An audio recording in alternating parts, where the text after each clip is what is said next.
Bienvenue sur Glow Your Life, le podcast inspirant pour oser vivre ses rêves. Nous parlerons ici de yoga, de mindset, de la vie en général. Si vous souhaitez en savoir plus sur mes formations de yoga, mes coachings, je vous invite à me retrouver soit sur mes réseaux sociaux Coraline Glow ou bien sur mon site internet coralineglow.com. Je vous souhaite une très belle écoute. Bonjour, bienvenue dans ce nouvel épisode de podcast Glow Your Life. Alors, je n'ai pas enregistré d'épisode la semaine dernière, tout simplement parce que, alors c'est une excuse, mais je vous la donne. On a commencé à refaire les vidéos des modules de philosophie qui sont en version e-learning. Et donc, ça m'a pris pas mal de temps. Je suis arrivée à Perpignan chez ma tante et mon grand-père. On a fait quelques jours en Espagne.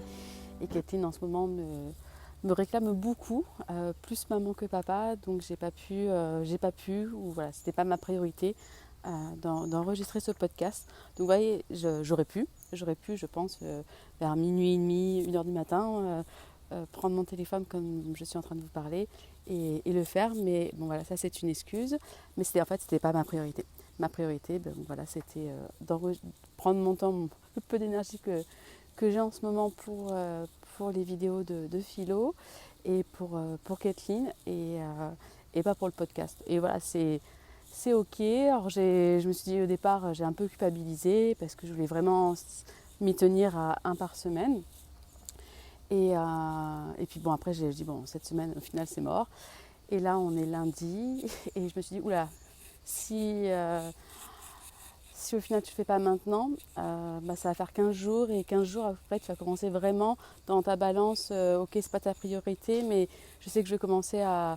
Bouboule il va me dire tu vois tu as commencé ça faire 15 jours et puis après ça va être, tu auras toujours une excuse pour pas reprendre. Là Wang il rentre sur Toulouse pendant 4-5 jours donc je vais être toute seule avec Kathleen donc j'aurais pas pu encore enregistrer, ça va faire 3 semaines.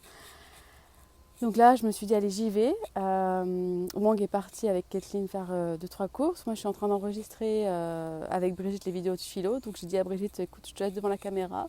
S'il y a besoin de faire des coupures, tu me les dis. Et il faut que j'aille enregistrer mon épisode. Donc voilà, je ne sais pas quelle tournure ça va prendre. J'ai, comme d'habitude, un petit thème dans la tête. Mais n'hésitez pas à venir me parler sur les réseaux. C'est plus facile pour moi sur Instagram pour s'il y a des thèmes que vous aimeriez que j'aborde ou si vous avez une problématique que vous êtes en train de vivre, que ce soit professionnelle ou personnelle, je pourrais vous répondre en m'inspirant de votre thème, que ce soit à travers un post ou à travers une vidéo, à travers le podcast. Vous participez à... vous m'aidez en me donnant vos problématiques. C'est avec plaisir que je vous répondrai déjà de façon individuelle, mais aussi j'utiliserai ce thème-là pour le partager au plus grand nombre parce qu'au final on se rend compte qu'on est tous en train de vivre, on vit tous les mêmes choses à des périodes de nos vies qui sont différentes et de façon différente, mais au final tout ce que l'on vit, toutes nos peurs, tous nos doutes, tous nos jugements, nos croyances, etc. C'est vraiment, on n'ose pas se l'avouer, mais parce que là on est pudique, et puis il y a ce côté aussi, il faut de garder la face, mais au final quand je coach mes clientes, sincèrement c'est presque j'allais dire le nerf de la guerre. Oui, en fait la base est toujours la même, hein, c'est l'amour de soi, l'amour qu'on a pour soi, parce qu'on ne peut pas être bien dans ses baskets, on ne peut pas être bien dans son business, on ne peut pas être bien dans son couple, on ne peut pas développer ses projets, que ce soit pro, perso, si à la base on n'améliore pas la relation que l'on a avec soi-même.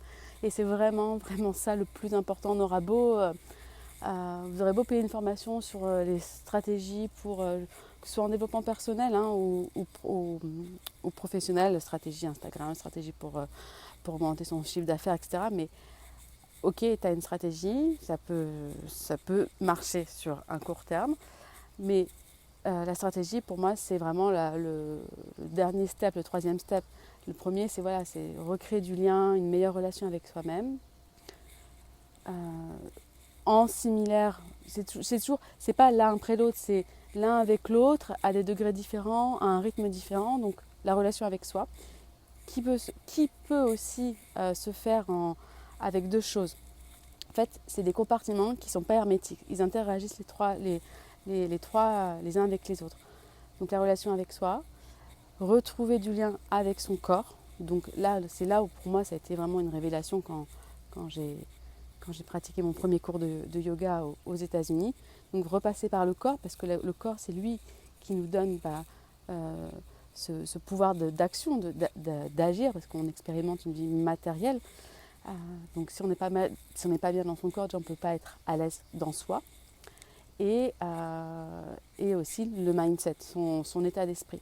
Donc c'est ces trois choses qui font qu'en fait on peut vivre d'une façon épanouie. La relation avec soi, son état d'esprit et comment on occupe son corps, comment on se sent dans son corps.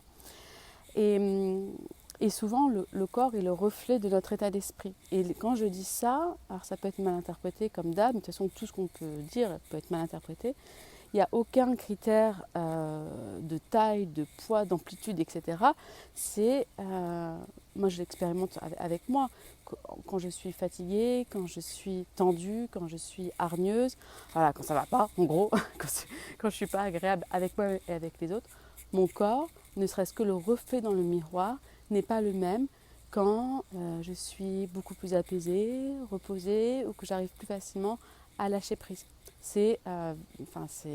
Pour moi, c'est véridique. Je suis plus gonflée, la couleur de ma peau n'est pas la même, je me tiens différemment. Enfin, tout, voilà, notre corps est le reflet de notre état d'esprit. Donc, ces trois choses, c'est vraiment essentiel. Avant, en fait, on devrait toutes, si on veut vraiment avoir des changements durables, travailler sur ces trois plans-là avant de s'engager dans quoi que ce soit. Et s'engager dans quoi que ce soit. Des fois, c'est déjà trop tard, on va dire. On est déjà engagé dans les choses. On est déjà engagé dans son couple, on est déjà engagé dans un projet pro, dans une relation d'amitié, etc. Donc, c'est jamais trop tard, en fait. Idéalement, c'est mieux de le faire avant d'être engagé. Mais la vie fait que, des fois, voilà, on est pris dans le mouvement et c'est pas grave. Mais changer la relation avec soi pour l'améliorer, son corps. Donc, pour moi, ça a été le yoga, mais j'ai pas que le yoga, j'aime bien aller courir quand c'est possible, faire un petit jogging, j'aime bien faire la natation avec mes petites palmes, mais c'est la petite natation, qu'on se le dise. Je suis loin d'avoir ma place au JO, et au JO barbotage. Ça, j'aime beaucoup aussi faire du HIIT, j'en ai fait beaucoup pendant ma grossesse, mon second trimestre, donc forcément du HIIT, donc c'est du High Intensity Interval Training, adapté à ma grossesse, pendant la grossesse. Mais j'en fais, là, actuellement, je suis à Perpignan, il fait relativement très chaud. J'ai pas le temps, le matin, je me lève pas 1 heure avant pour aller faire mon jogging pour éviter qu'il fasse moins chaud. Et le soir, je n'ai pas l'énergie pour le faire. Donc en journée, qu'est-ce que je peux faire pour me bouger ? Je me fais une petite vidéo YouTube et puis hop, je me bouge. Et de fait de me bouger, je change mon énergie. Donc ça, c'est vraiment des choses qui sont essentielles pour me maintenir la tête hors de l'eau. Et c'est franchement indispensable pour moi là, sur cette période-là, parce que je suis vraiment énergie basse. Alors basse ne veut pas dire négative, mais je suis vraiment très, très fatiguée.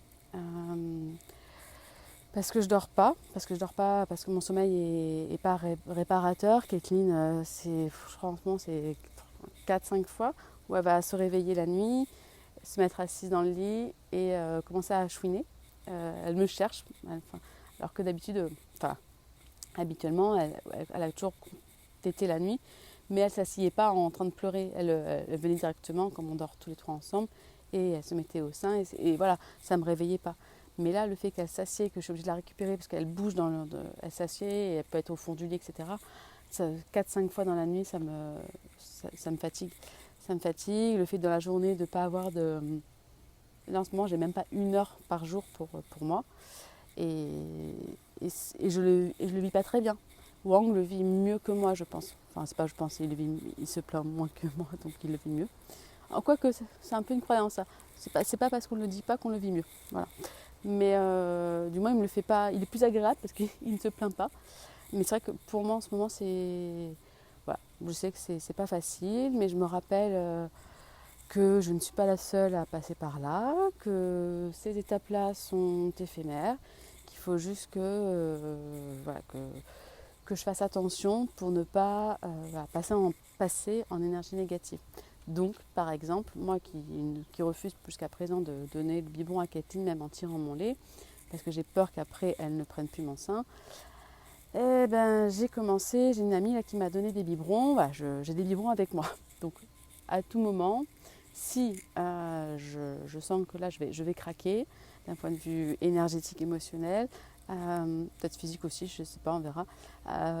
J'ai des biberons à portée de main, j'ai un tire-lait, je peux tirer mon lait et lui donner. Et peut-être qu'en lui mettant un peu de purée de carottes pour la nuit, peut-être que c'est, je ne sais pas, il faudra essayer. Pour l'instant, voilà, je m'en rapproche, mais je ne suis pas encore prête à ça. Je ne sais plus pourquoi je vous dis ça et pourquoi je parle de moi.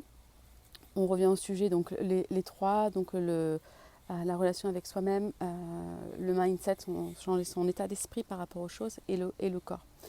Et voilà, et je voulais vous parler d'un sujet qui est vraiment récurrent pour nous toutes sur différents thèmes. C'est la peur de l'échec, la peur que ça ne réussisse pas. Que ce soit une relation amoureuse, un projet pro, ou même on veut je sais pas, se lancer dans la danse ou le yoga, mais j'ai peur de ne pas réussir, etc. En fait, la peur, c'est toujours une question de perception. Qu'est-ce qu'on y met derrière ce mot peur? Ça veut dire quoi pour vous avoir peur? Parce qu'on n'a pas du tout toute la même définition de la peur. Et si vous vous rendez compte que la peur, c'est quelque chose qui, en général, qui est négative, remplacer, j'avais lu un bouquin qui disait remplacer ce mot peur par autre chose. En fait, peur, c'est un apprentissage. Si je n'ai pas peur d'apprendre, donc j'apprends la danse, j'apprends à faire la comptabilité, j'apprends à gagner plus d'argent, j'apprends à tourner des vidéos. Mais voilà, essayez de déjà transformer qu'est-ce que vous y mettez dans ce sac, c'est connoté comment ce mot peur. Donc, et échec, peur que ça ne marche pas. Et moi, quand on me demande c'est quoi tes plus gros échecs, alors c'est pas que je me mens à moi-même, mais pour dépasser en fait ce qu'on pourrait croire des échecs, j'y ai mis une autre signification. Pour moi, ce ne sont pas des échecs. C'est des choses qui n'ont pas spécialement fonctionné, mais il n'y a pas cette charge pesante, négative, lourde de échec. J'ai fait des choses dans ma vie, j'ai essayé des choses, que ce soit dans les perso ou pro, qui n'ont pas fonctionné ou qui ont fonctionné pendant un temps et qui après ont arrêté de fonctionner. Et en fait, ils ont arrêté de fonctionner parce que je ne me suis pas réadaptée, tout simplement parce que je n'ai pas voulu. On est toujours responsable de ce qui nous arrive dans une certaine mesure, certes, mais on est quand même toujours responsable. Donc si une relation ne fonctionne pas, c'est que à un moment donné, j'ai jeté l'éponge ou j'ai continué à faire toujours les mêmes choses en espérant avoir un changement, alors que forcément, si on fait toujours les mêmes choses de la même manière, le résultat ne peut pas être, quant à lui, différent. Et autant sur le pro que le perso. Et donc moi, en fait, par exemple, mon premier studio de yoga qu'on a dû fermer, au départ, avant que je fasse toute cette transformation d'état d'esprit, de mindset, oui, je l'ai eu très dur. Je l'ai eu très dur parce qu'en même temps, c'était une période où je perdais professionnellement beaucoup d'argent parce que c'était notre bébé, notre premier bébé où on investit temps, argent et énergie. Ça, je perdais ma vie sociale aussi parce qu'il y a un peu plein de choses qui se sont mêlées dedans. Et puis de travailler avec des amis, quand il y en a un qui on perd le business, on perd les amis. Enfin, du coup, ça s'est passé comme ça pour moi. Donc là, c'est vrai qu'avant de faire cette transformation, c'était négatif. Et quand j'ai commencé à travailler sur mon mindset, en fait, j'ai vu que tout ça c'est perte. C'est parce que c'était une perte personnelle avec mes amis, perte professionnelle, financière, enfin, beaucoup de pertes au final. Si je restais focus sur ça, je ne voyais pas tout ce que ces pertes-là m'ont permis de gagner. Parce qu'il y a des lois dans la nature, comme la loi de la gravité, etc. Il y a la loi de l'équilibre. on ne peut pas perdre sans gagner. Et quand vous perdez quelque chose et que vous êtes en état morose, où on se plaint, blablabla, c'est qu'en fait on reste focus sur notre perte et on n'arrive pas à monter au sommet de la montagne pour voir qu'est-ce que ça me permet de gagner. Il est où le cadeau? C'est la loi de l'équilibre, c'est obligatoire que vous gagnez d'autres choses. Il faut simplement changer son mindset et voir qu'est-ce que ça me permet d'avoir. Et tout ce que j'ai perdu, j'étais tellement au fond du seau que j'ai fait, par exemple, j'ai fait mon coaching, je me suis fait coacher, j'ai suivi la formation avec David Laroche et j'en suis là aujourd'hui. Et si je n'avais pas perdu tout ça, je n'aurais pas gagné tout ça. Et quand on gagne des choses, à l'inverse, quand on commence par gagner des choses, on perd systématiquement des choses. On perd du temps, on peut perdre sur d'autres plans des amis, parce que des fois, il y a des amis qui ne supportent pas, soit qu'on gagne plus d'argent, soit qui ne supportent pas le fait qu'on ait changé, qui ne supportent pas, je ne sais pas, la direction de la vie qu'on prend, qu'on les voit moins, qu'on appelle, je ne sais pas, mais c'est obligatoire, c'est vraiment obligatoire. Donc, des fois, quand on ne fait pas les choses aussi, c'est qu'on n'est pas prêt à changer véritablement. Parce que inconsciemment, notre corps, notre intelligence universelle qui est en nous, sait ce qui va arriver. Nous, on ne le sait pas consciemment, mais le sait. Donc, de ne pas faire les choses, ça nous permet d'éviter les choses qui potentiellement qu'on va perdre. Et c'est obligatoire qu'il y aura une perte. Un gain égale une perte. Et une perte égale un gain. Donc pour reprendre sur la peur, il y a un super mantra qui m'a beaucoup aidé dans les moments où j'avais peur. C'est si j'ai peur, j'y vais. Parce que la peur, c'est une boussole. C'est notre boussole pour nous orienter vers une direction. Alors, il y a la peur qui est viscérale en disant attention, danger, d'accord. Et puis il y a la peur du bouboule. Le bouboule qui va commencer à chercher tous les prétextes pour ne pas y aller. Donc, à savoir, quand vous avez l'émotion, la sensation, j'y viens du coup. Quand vous avez l'émotion, d'abord, l'émotion, c'est une énergie.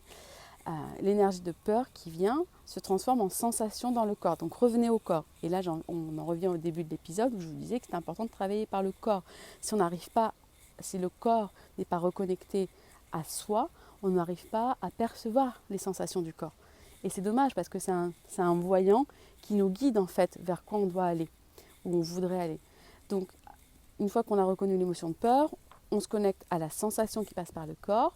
Et donc là, cette sensation, elle nous dit quoi? Est-ce que c'est une sensation quand je pense à ce projet, cette personne, cette chose qui me fait peur?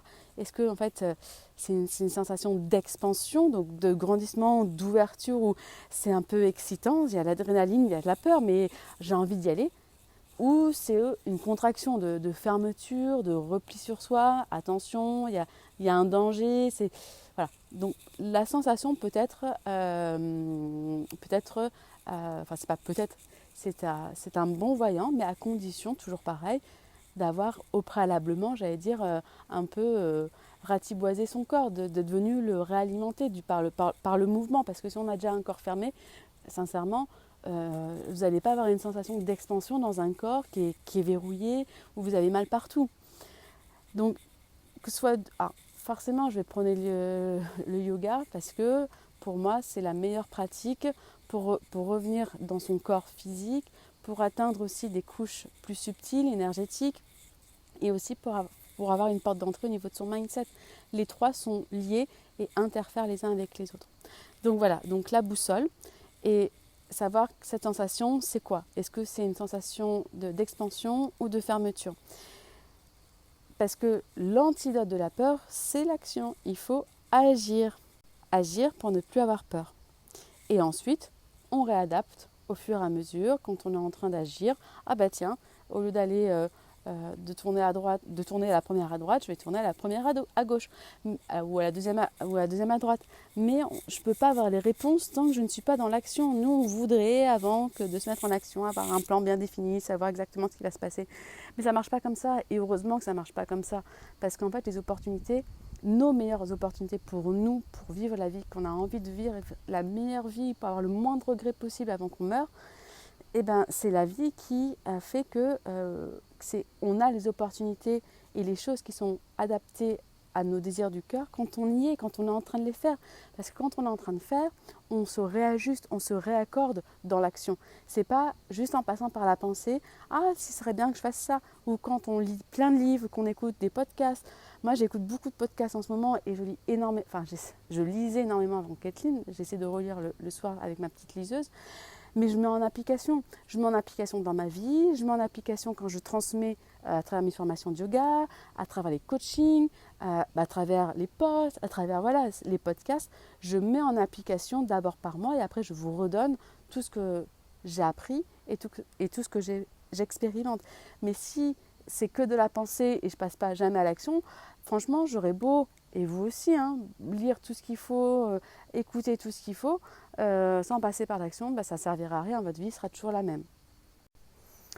Ce qui va aider aussi par rapport pour passer à l'action, donc je vous ai fait un post sur Instagram pour vous parler de la peur, quoi faire pour la peur. Vous pouvez lister en fait les pires scénarios.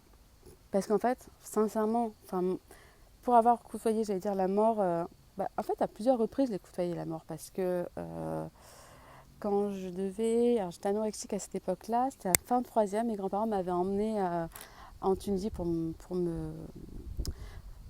remercier, enfin non, pour me féliciter de mon brevet. Alors, je reprends, parce que j'ai fait une petite pause pour aller voir au niveau de la vidéo. On avait un petit montage au niveau des chapitres à faire.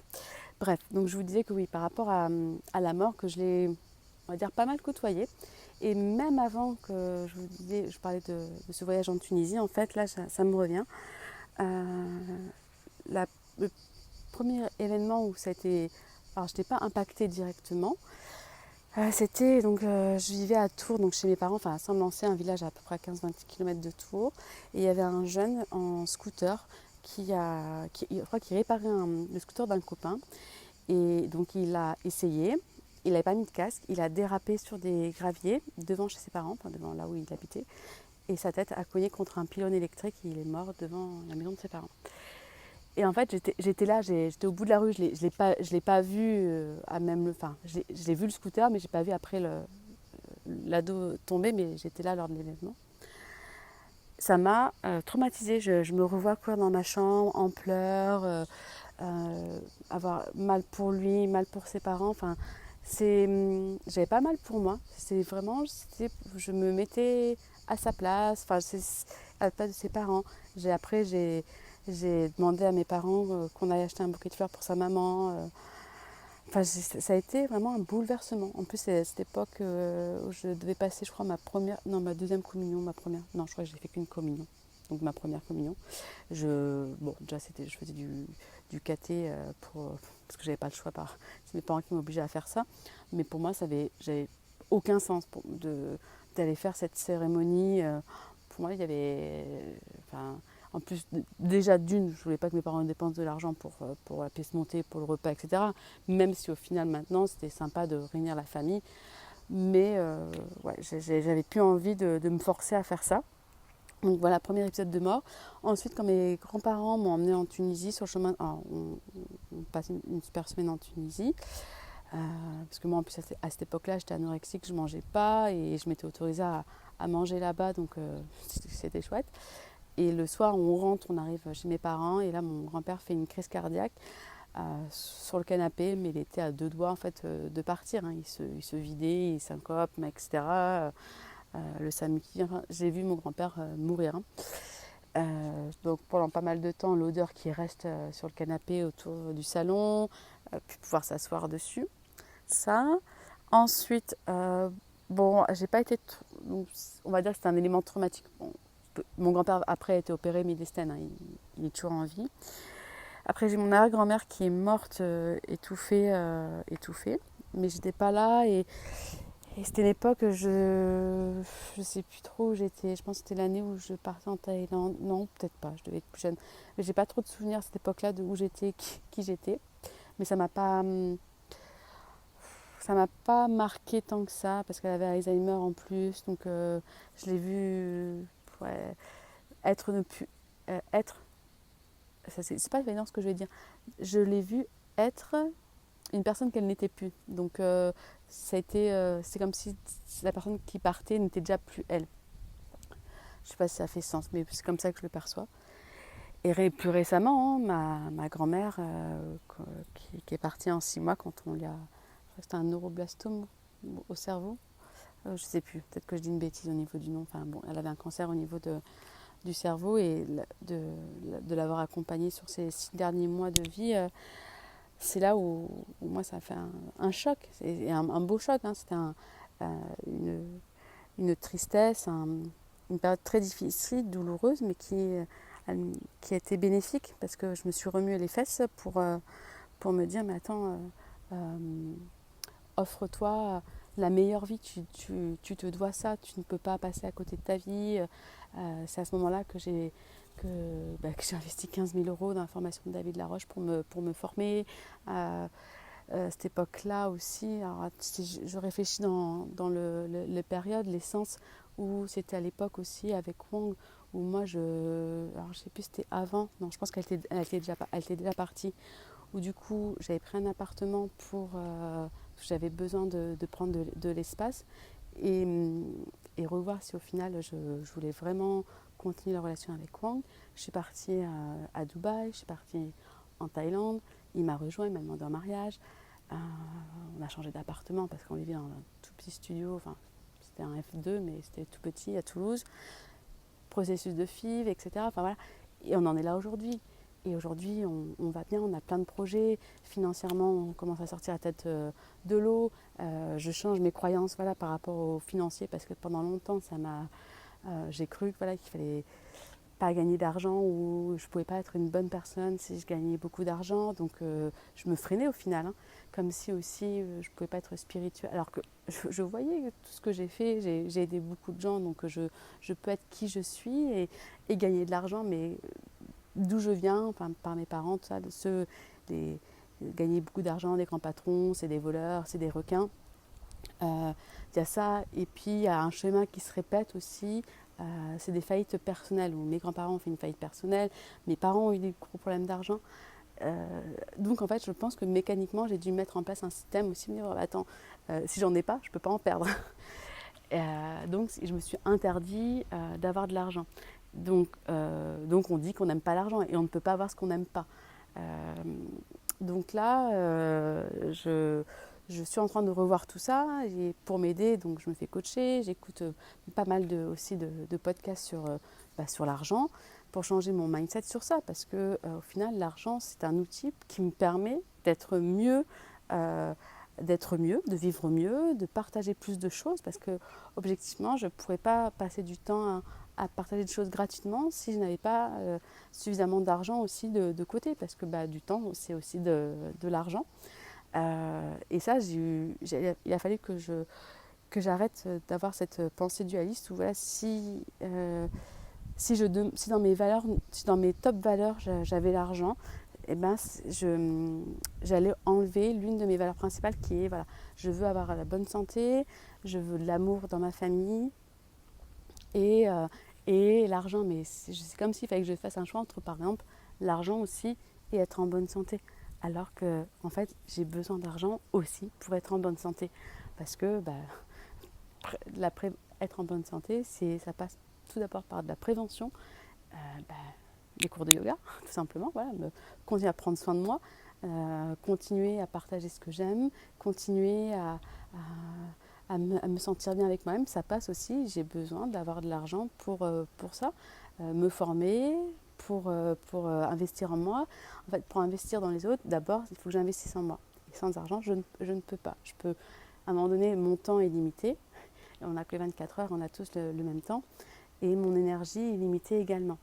Donc, la ressource qui n'est pas limitée, c'est l'argent. Et c'est ça où je veux vraiment, c'est cette année que je veux travailler sur ça. Voilà, bon, ça c'est une longue parenthèse personnelle.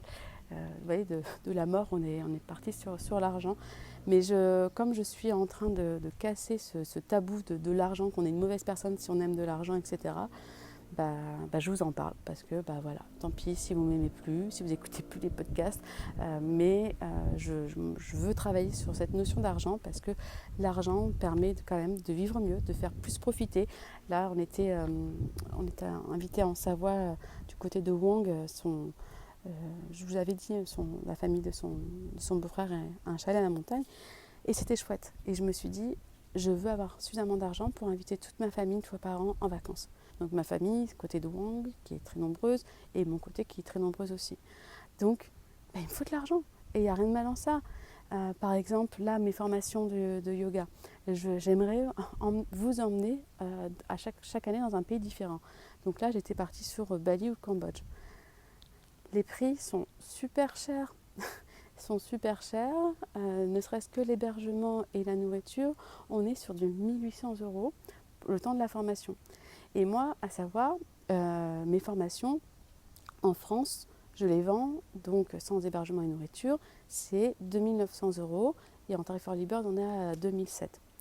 Donc en fait, sur l'hébergement et la nourriture, il faut que je vous rajoute le prix de ma formation parce que c'est la même. Mon travail est le même et il est plus intense en formule immersive.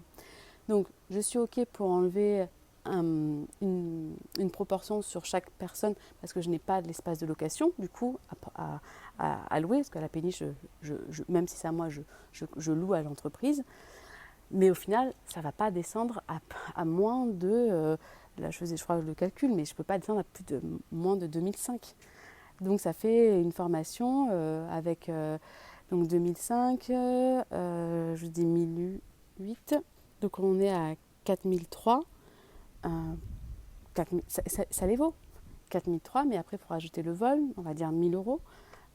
Donc on est à 5300 €, plus un visa, on va arrondir, on va arrondir à 100 €, même si c'est 50 ou 60, plus le transfert de l'aéroport. Enfin, il faut avoir une enveloppe quasiment de 6000 € pour partir sur un 200 heures. Je ne suis pas sûre, je n'y crois pas. Enfin, j'ai vraiment un gros doute. Donc si moi j'ai un doute, je ne peux pas vendre quelque chose à ce prix-là. Je ne peux pas vendre quelque chose si je n'y crois pas à 100%. Et je ne sais plus pourquoi je vous raconte ça par rapport à la formation. Je ne sais plus. Je ne sais plus. Quand je réécouterai au montage, je saurai. Mais là, je ne sais plus pourquoi je vous dis ça. Enfin, vous allez savoir, mais moi, je ne sais plus. Donc là, au final, au-delà du fait que j'ai un doute sur le fait que je puisse trouver 15 personnes qui ont ce budget-là dans mon entourage proche, on va dire. En fait, le truc, c'est que je pourrais, avant de dire que je n'y crois pas, me laisser la possibilité de tester. Mais le truc, pour me laisser la possibilité de tester, il faut que je m'engage auprès de l'hébergement à verser un acompte qui est entre 20 à 30%. On est plutôt sur du 30% avec la nourriture. Mais si je ne trouve pas ces personnes-là, c'est-à-dire qu'il faut que j'annule la formation et dans tous les cas, mon acompte, il est perdu. Et je ne peux pas me permettre, à l'heure actuelle, avec les finances que j'ai, de perdre ces 30%-là. Alors que si, admettons, je gagnais plus d'argent, peut-être que cette proportion de perte de 30%, elle aurait moins d'impact dans ma vie. Elle aurait moins d'impact. Forcément, quand on gagne plus d'argent, 100 €, si je sais pas, si on gagne 100 €, si on perd 100 € sur quelqu'un qui gagne 10 000 €, c'est moins impactant que quelqu'un qui est au SMIC, par exemple. Donc en fait, si je gagnais mieux ma vie, je pourrais me permettre de vous offrir et permettre à proposer plus de choses que j'ai envie de proposer. Et là, je suis limitée. Donc, pour l'instant, je ne sais pas si je fais des formations là-bas parce que je n'arrive pas à trouver des hébergements moins onéreux. Pour vous donner, je suis complètement transparente avec ça, pour par exemple la nourriture. Là par exemple, l'hébergement avec qui je pensais pouvoir signer, mais au final c'est trop cher. Toute personne extérieure, donc ça veut dire, par exemple je fais venir une prof pour donner un cours d'Ashtanga, ou mon mari Wang qui vient, doit payer 50 € la journée pour utiliser la piscine et pour profiter des repas. 50 € par jour pour les repas. On est en Asie. C'est trop cher. Il y a un tel engouement à Bali qu'au final, ça devient... c'est des prix qui sont plus chers qu'en France. Alors, pour vous aider à passer à l'action, donc établissez, c'est quoi le pire des scénarios. Qu'est-ce qui pourrait se passer le pire du pire pour vous avez un projet, quelque chose que vous n'osez pas, je sais pas. Hier, j'étais avec une amie qui n'ose pas mettre du vernis pailleté comme moi sur ses ongles de pied. Je dis mais au pire quoi? C'est quoi? Qu'est-ce que tu te dis? Qu'est-ce que tu te racontes? C'est quoi le pire truc qui pourrait t'arriver en mettant du vernis pailleté? C'est quoi l'histoire que tu te racontes? Donc notez noir sur blanc, c'est quoi le pire ou les pires des scénarios? C'est quoi le pire du pire? Et ensuite, voyez c'est quoi la probabilité que ce pire-là arrive? Parce que souvent, déjà, ça n'arrive pas, ou ça n'arrive pas dans ces proportions-là. Ça arrive que ce pire, il soit effectif qu'à 1%. Donc, vous voyez, c'est quoi le pire du pire? Et pour rassurer Bouboule, qu'est-ce que vous pouvez mettre en place pour éviter ce pire? Donc, notez, qu'est-ce que vous pouvez mettre en place dès maintenant pour éviter ce pire? Et puis ensuite, notez les meilleurs ou le meilleur des scénarios. Et ce serait quoi? Qu'est-ce qui pourrait vous arriver de mieux au lieu de rester sur du négatif? Qu'est-ce qui pourrait vous arriver du mieux? Et puis, enfin, notez les différentes étapes que vous devez faire ou être pour aller de jour en jour vers ce meilleur scénario. Ce meilleur scénario ne peut pas arriver du jour au lendemain. Et à l'heure actuelle, avec les réseaux sociaux, on voit les personnes réussir un peu, on croit, du jour au lendemain. Mais en fait, c'est très rare. Alors oui, je vois. Alors j'évite de trop regarder les comptes concurrents parce que sinon ça me met pas en énergie haute. Donc j'évite tout ce qui me met pas en énergie haute. Mais il y a des personnes qui font des trucs de merde, où je connais personnellement, etc. C'est pas non plus ouf ce qu'elles font, mais l'algorithme, elles leur ont donné une meilleure visibilité. Et du coup, on pourrait croire, et je pourrais croire, qu'elles sont meilleures que moi, qu'elles réussissent mieux que moi, etc. Ça, voilà, c'est toujours la question, qu'est-ce que je décide de me raconter par rapport à ça. Mais au final, c'est pas parce qu'elles ont une meilleure visibilité, mais plus de followers, plus de ci, plus de ça, plus de likes, qu'elles sont plus heureuses, qu'elles réussissent mieux, qu'elles gagnent mieux leur vie, etc. Donc, c'est juste le contre-exemple pour dire que la réussite ne se fait pas du jour au lendemain. Elle se fait du jour au lendemain, à un moment donné, quand on voit qu'on explose, parce qu'on est sur les devants de la scène, mais c'est parce que tous les jours, j'agis vers mon grand rêve, vers le meilleur des scénarios, que ce scénario-là arrive. Il ne peut pas arriver si je ne fais rien, si je ne le vis pas un petit peu tous les jours, je ne peux pas le mettre en place. Par exemple, je reprends, hier, on était invité donc chez des amis, Marion, que j'ai formée au yoga, qui a eu un petit enfant, Milo, qui avait 1 mois, et Kathleen, elle a 11 mois. D'ailleurs, ça y est, Kathleen marche. Oui, donc elle me fait visiter sa maison que j'adore. Je m'y verrais bien vivre, Marion, dans ta maison, si tu m'écoutes. Et donc, Milo, il a dans sa chambre un super petit meuble de rangement. Je crois qu'elle m'a dit qu'elle l'avait trouvé à Ikea, où ça fait des tiroirs et on peut ranger sur différents niveaux ses jouets. Et je dis à Wang, parce qu'en fait j'ai ce truc, ça serait bien qu'on fasse ça pour Kathleen dans sa chambre, dans le salon, etc. Mais en fait, j'ai dit à Wang ce matin, si on achète ça, si je fais ça, j'agis contre notre grand rêve qui est de s'expatrier en Thaïlande d'ici peut-être 1 an. En fait, on a raccourci peut-être 1 an et demi. Donc, vous voyez, c'est toujours se dire, si je fais ça, si j'agis dans ça, est-ce que ça nourrit ma valeur, mon grand rêve? Vous pourrez me dire, mais tu peux faire ça après le revendre. Oui, je pourrais, mais en fait, ça veut dire dépenser des sous sur un meuble qui va me servir pas longtemps, parce que là déjà on repart pendant 5 mois. Donc s'encombrer, parce que les meubles, on va pas je pense pas qu'on va les prendre avec nous en Thaïlande, donc c'est-à-dire les vendre ou les stocker.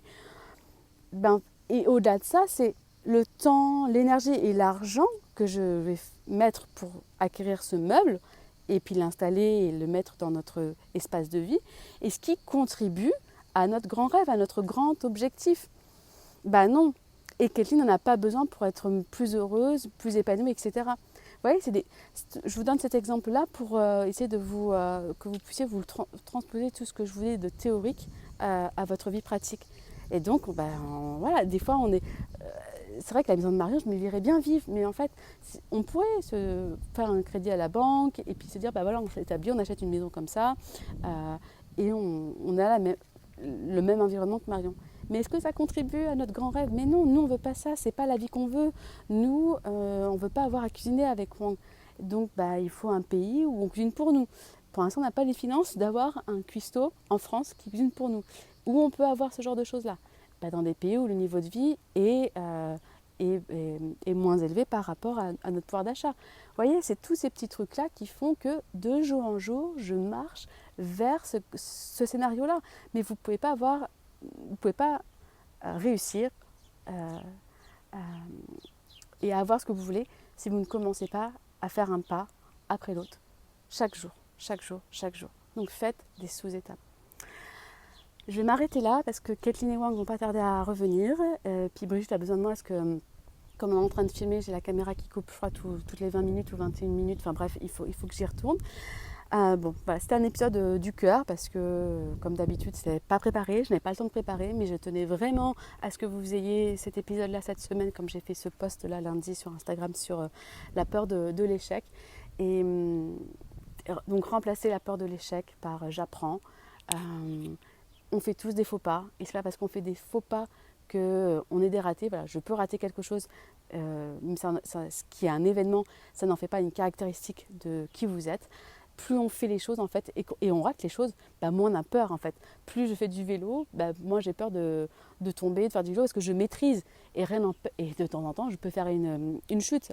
Je ne peux pas tout contrôler, mais par contre, je sais me relever. Et plus je me relève, plus en fait, je peux tomber 10 fois, je me relèverai 11 fois parce que je l'ai déjà fait. Donc sincèrement, j'ai déjà eu des problèmes graves d'argent et je sais on peut en avoir encore d'autres. J'ai perdu mes amis, donc voilà. J'ai perdu des entreprises. J'ai traversé une tempête dans mon couple. Pour moi, j'ai perdu ma grand-mère, mais j'étais en contact avec la mort directe. Pour moi, en fait, il ne peut rien m'arriver de pire que la maladie. Donc en fait, comme j'ai établi ça comme base, le pire, c'est la maladie parce que c'est difficile d'agir sur elle, on ne maîtrise pas tout.